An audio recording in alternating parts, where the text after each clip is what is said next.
I'm getting everybody connected here. All right, it looks like we are connected. So good afternoon.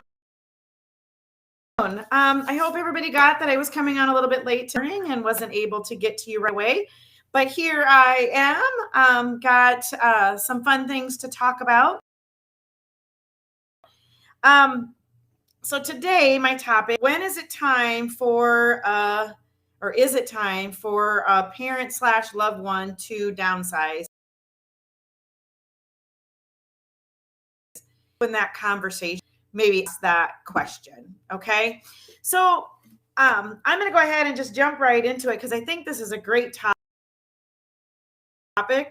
for a lot of people, as a lot of situation either dealing with a parent maybe that has another parent that has passed away, and now they're in this big old house by themselves, or that kind of thing. So there's a lot of this question that goes around. Okay, so that is why it's kind of a hard subject for people to broach, and sometimes in the wrong way, because let's just say they only are thinking about themselves. Okay,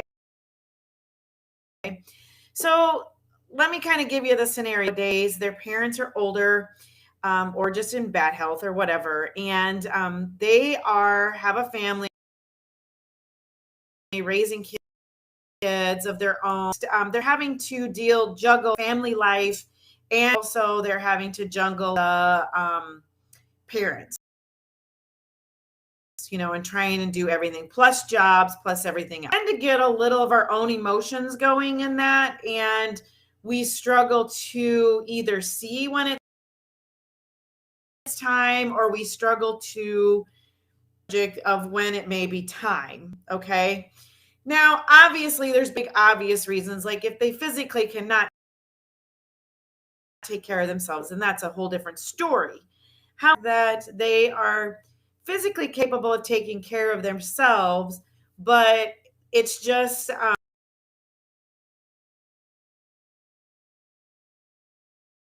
and the burden to them, or whatever, finances or whatever, one to approach, right? All right, so let's just say this is a very difficult topic for everyone. The first thing that you guys all need about when you're doing this, when you're going to talk about this or even think about this, is you've got to think about that. You have to think about that. So if this was you and your children or your loved ones, whatever, were asking you if it was, how would you feel about that?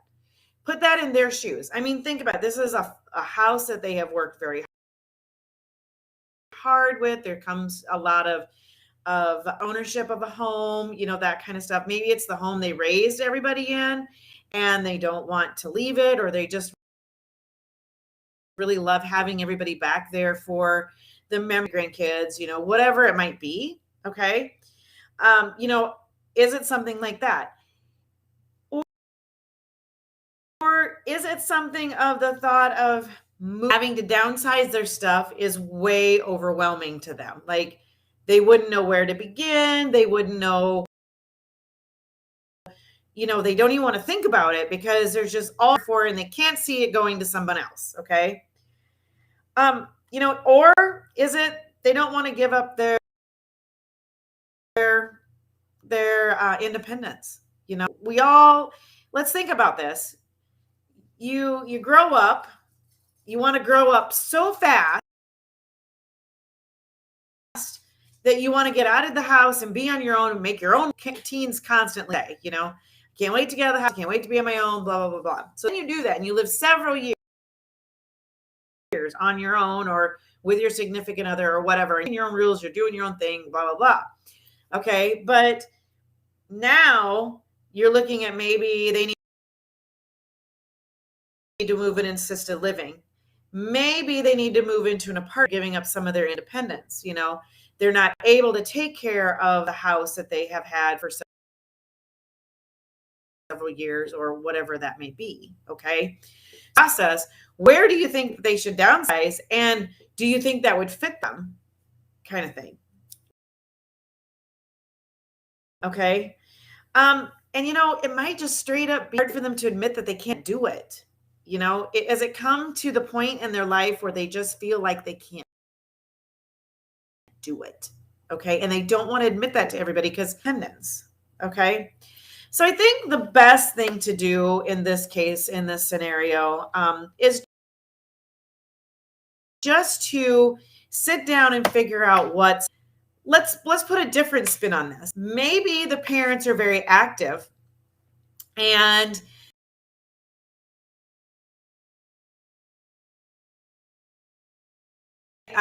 they travel a lot and they're leaving it up to property for them while they're gone for the winter or they're gone for the summer or whatever it might be. It just means that they may need to sell one of their properties. Maybe what they need to do is okay, if they go to Arizona, let's just say for the winter, so they go to Arizona for the winter and they have a house, just that they come up here and stay with family for the summer, and they just downsize that property. You don't have to worry about that property here, or find somebody to live in it that'll take care of it. Maybe they have a grandson or a granddaughter or somebody that can stay there while they're not there to make sure, that kind of thing. I mean, there's tons of solutions. Maybe they could do like a rent to own to one of their loved ones. Is that you stay here in the wintertime and then you pay for all the utilities and everything, and then we're going to come back in the summer, whatever, or winter, whatever it may be. Okay. It's maybe that they just don't need housework. There's plenty of condo situations out there where they can still own their property and still have their full independence, and they can have a condo to live, no removal or anything, which is a lot of times is a great transition for people who don't want to take care. I don't want to have so much space that they have to take. And plus it gives them a certain sense of security to have neighbors close. Okay. They have people close that kind of keep an eye on them, that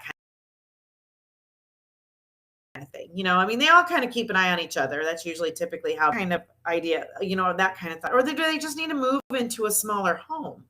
Is it just that they need to move to maybe that 5-bedroom home is just too much, or a 3-bedroom or whatever. Okay. But every situation is different. Every situation for everybody is different. So you need to really and try and have some communication open with your loved one about this, about when it's best for them.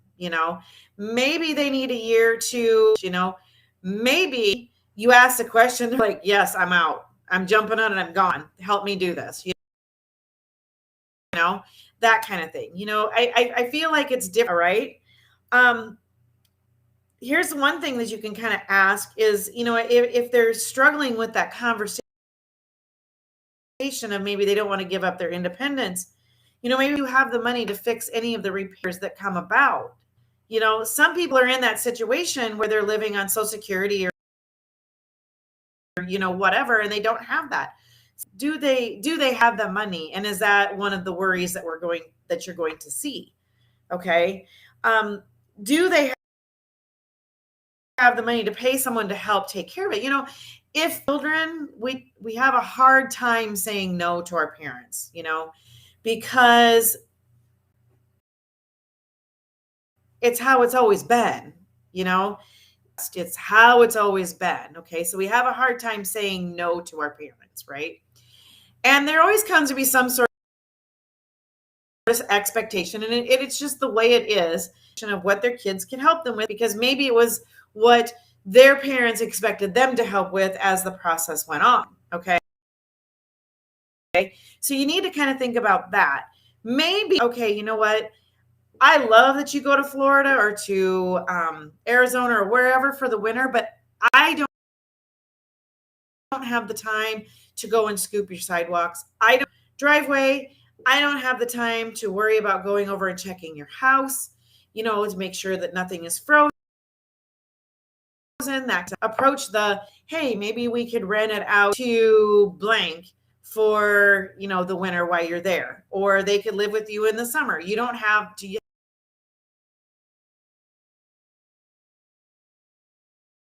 can help take care of it, mow the lawn, do all of that. Can they do it on their own? That's the other question, is maybe it's just come to the time where they don't admit it, but it's just come to the time where they can't do it on their own. They can't do it. They can't take care of the property. It may just be that you'll have to a little more insist on the fact that they move out of there, because with your busy lifestyle or whatever, you take care of what they need, that kind of thing. Okay. And on the same aspect, again, it kind of goes back to too much for them. Where can you move them, or where would they be happy to where that maybe they could be close to you, but yet not have to take care of everything themselves and just be able to help tinker. That is why something that has become very, very popular in the real estate market is they call I don't know. I mean, it's just like a parent suite. So it's either like in a basement, they're fine and happy. They just don't want to have all that responsibility. So the parents have their own floor, where it's like in the basement, and they have their own washer and dryer and all of that down there. And those are options too, is maybe you just move them in and they own maybe kitchen and laundry and bathrooms and TV room and all of that downstairs, but yet they have the sense of security that you're right upstairs, that you're right there. So maybe you need to upsize and they need to downsize. Or is their house big enough? Maybe you move in and, maybe you move in with them and you help them take care of it. It all depends on what works for you. It's not an easy conversation, but it's definitely a conversation worth having, even if you don't think that time, because it's a lot easier to approach the conversation when they feel like they still have some say than it is when you feel like they don't have any say any longer. Okay. And I do believe it is important that they do have some say within reason. If they're falling all the time or getting called out of work every few hours because you're having to go and check on them, then no, that's not working for anyone. That's not working for anyone. And I tell you what, if I've heard it 100 times, people do not want to be a burden to anyone else. They do not want to feel like they're a burden to anyone. So that is something that you need to think about, as a burden to anyone, not to their kids, not to their friends, not to any of them. They don't want to be a burden to them. Okay. So, these are all things approaching this conversation or trying to make this decision of, are they really ready or not? Then these are some topics that you need to kind of sit down and make a list. This is how I think. And then you need to ask the questions. You need to go to them and be like, hey, hey, mom, is this place, since dad's passed away or whatever, become too much for you? Has it become too much for you? I know it's questions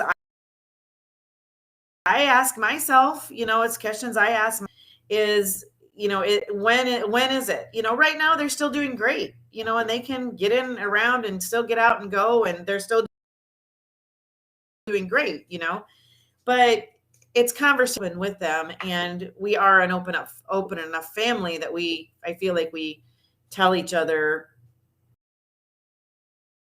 are pretty honest with each other, is what I want to say. So guys, kind of start approaching the conversation about downsizing. There's more to it than just they need to be out of their house because you don't want it involved. And it's so emotional to sell a house, buy a house. I mean, there's so many emotions with it that people don't stop. Some people think it's just you are closing the chapter. If you're buying a house, you're closing the chapter on somebody's past. If you are buying a house, you're opening the chapter on always an emotional time for everyone. Okay. So those are just some words of thought to think about. I hope this helps you guys. I am still giving for the one-on-one coaching, and it can be anything, like I said, real estate, whatever. I can talk to you about downsizing, selling your house. It's a free one-on-one with you. So go ahead. We're going to continue this until I can get some winners in here. And I'm going to go ahead and give another offer that on the 15th, the middle of the month in October. I'll give you the specific date on what that middle Wednesday is on October. Okay. So we're going to let it run for a month, liking and commenting on everything so we can get this rocking and rolling. But go ahead, if you are watching on YouTube, click the notified every time I come on. You are on Facebook. Go ahead and click that you want to be contacted whenever I go live. That'll help. And then also like in both of the videos. Okay. You only have to do one to be entered. But then pop over to YouTube. It's my Help Me Rhonda page. The link is in the description. Pop over there, subscribe and like to that because that I'm live first. You know, the ones that I follow, sometimes Facebook will tell me, sometimes, sometimes YouTube will tell me first. Now, if you're on Instagram, please pop over to YouTube and look for Help Me Rhonda, or pop over to Facebook and check me out. And then also, if you want more of this kind of information, you can go to my free page. It's Mom Self-Discovery, Women Writing a New Chapter. Okay. And that could be changing about downsizing. That's going to be coming out super soon. So I just want to put that teaser out there. So I will let you know as that gets closer, so you can kind of keep an eye out for that. But I hope you guys all have a great Thursday, and I will see you tomorrow.